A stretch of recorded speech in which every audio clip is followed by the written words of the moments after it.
Explore the harmony of health and holiness through a Catholic lens. Discover how faith rooted in tradition fosters vibrant living. This podcast rebroadcasts the weekly Becoming Gift segment on Morning Offering on Ave Maria Radio. You can check out the Physically Spiritual podcast from Awakened Catholic for my long-form discussions and presentations, or you can find my Substack at becominggift.com. This is your host, Andrew Reinhardt. Today, I wanted to continue my reflections on Pope Leo's invitation at the beginning of Lent. Last week, we focused on the idea of fasting from speaking poorly. Today, I just want to talk about fasting from speaking, period, and listening. That's good. Traditionally, not good for us in our business. Yeah, maybe not. But traditionally, there was an idea in Catholic asceticism about avoiding idle speech. What's meant by that is speech that's not fitting for our vocation, just sort of chatting excessively or about things that aren't important. St. Teresa of Avila, one of the mystical doctors of the church, she talks about how idle speech was a big part of what slowed down her spiritual progress after she joined the convent. Now, she was a cloistered sister, so a special part of her life was to live in silence and solitude, but she spent an excessive amount of time in the parlors, in those rooms where there would be a grate where people from the outside could come in and talk to the sisters. And she said oftentimes they would have spiritual conversations, but it would just be about sort of the delight of the conversation, unnecessary spiritual conversations. And for almost a decade of her life, she said that slowed down her progress in the spiritual life. And it wasn't until she could give up that attachment of spending too much time in the parlors that then she had the mystical experiences that she writes about in her books. This is what Blaise Pascal says in his Pensées. I have discovered that all the unhappiness of man arises from one single fact, that they cannot stay quietly in their own chamber. This need for us as humans to spend time in the silence, reflecting, listening to God, listening to our own heart, and also listening to other people. The World Health Organization found that noise actually hurts. It's in a study they did, it says environmental noise leads to a disease burden that is second in magnitude only to air pollution. 1 in 3 people experience annoyance during the daytime, and 1 in 5 has disturbance in sleep at night because of noise from roads, railways, and airports. This increases the risk of cardiovascular disease and high blood pressure. So noise hurts, but silence heals. Another study found that just 2 hours of silence stimulates neurogenesis in the hippocampus. So the brain starts to heal, to develop, to grow in just 2 hours of continuous silence, which I think is pretty amazing. So if noise can hurt and silence can heal, maybe we ought to contribute more to the silence and not to the noise. This is from Robert Cardinal Sarah in his beautiful book, The Power of Silence, Against the Dictatorship of Noise. He says, in order to listen, it's necessary to keep quiet. I do not mean merely a sort of constraint on the physical silent and not to interrupt what someone else is saying, but rather an interior silence. In other words, a silence that is not only directed toward receiving the other person's words, but also reflects a heart overflowing with a humble love, capable of full attention, friendly, welcome, and voluntary self-denial, and strong with the awareness of our poverty. The silence of listening is a form of attention, a gift of self to the other, and a mark of spiritual generosity. That simple act of just not saying something that comes to mind, letting the other person finish their words, finish their thought, instead of saying what we think, asking them another question and letting them talk more. Right? These moments of generosity, of abstinence in our words. This is from Pope Francis in Evangelii Gaudium.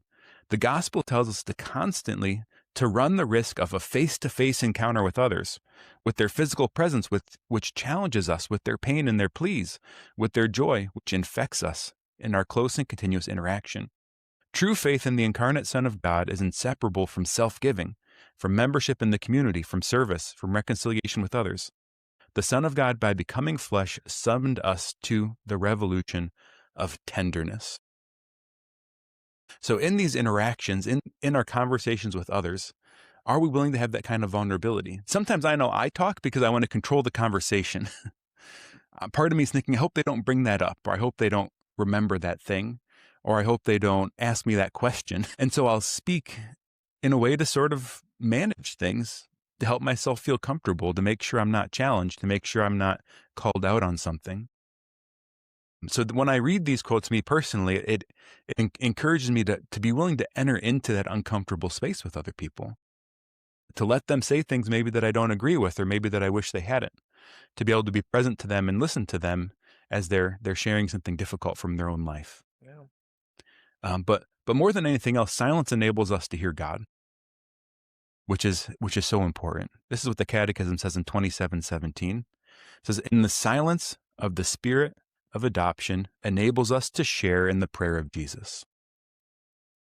In this silence, the Spirit of adoption enables us to share in the prayer of Jesus. And ultimately, I think during Lent, that's what it's got to be all about. It's the natural and the supernatural. We're encountering other people, but we're encountering Christ in those others. We're encountering Christ in that desert, out there with Jesus in the desert. So today, I think the real challenge for me that the Lord is speaking is a fasting from speech, and able to listen to the true heart of others, but also to the Lord. I think too, Andrew, one of the things that I've noticed, we just did a silent retreat last weekend, and when we started to talk about it, people were worried like nobody'd sign up, and it filled up. I mean, just boom, filled up. And what a moving experience to be a part of that, even though I got to talk, but it was a moving experience. And I think the call to adoration, don't you feel that people feel that? I hear people say they love adoration, not just because, I shouldn't say just, that they're in the presence of God, but the noise is gone, right? They can actually listen to God. What you're saying is just so true, just because we are a noisy society. Yeah, just finding a space that's quiet is a blessing.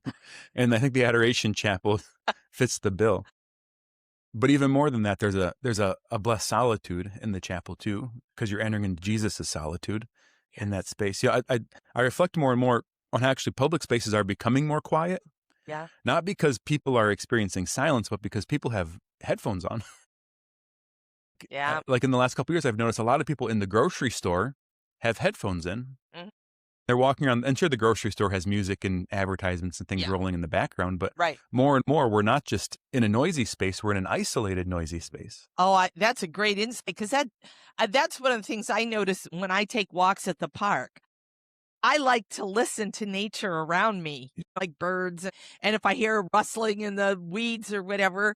But I noticed that, almost everybody has earplugs in, earphones in, and I'm thinking, gosh, you're missing out on the natural sounds that the Lord gives us. I love the way you put it, that it isn't isolated.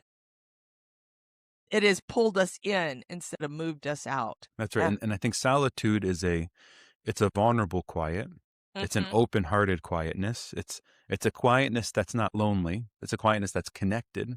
Yeah. Versus that isolation, which is a quietness which is closed in and shut off from the outside world.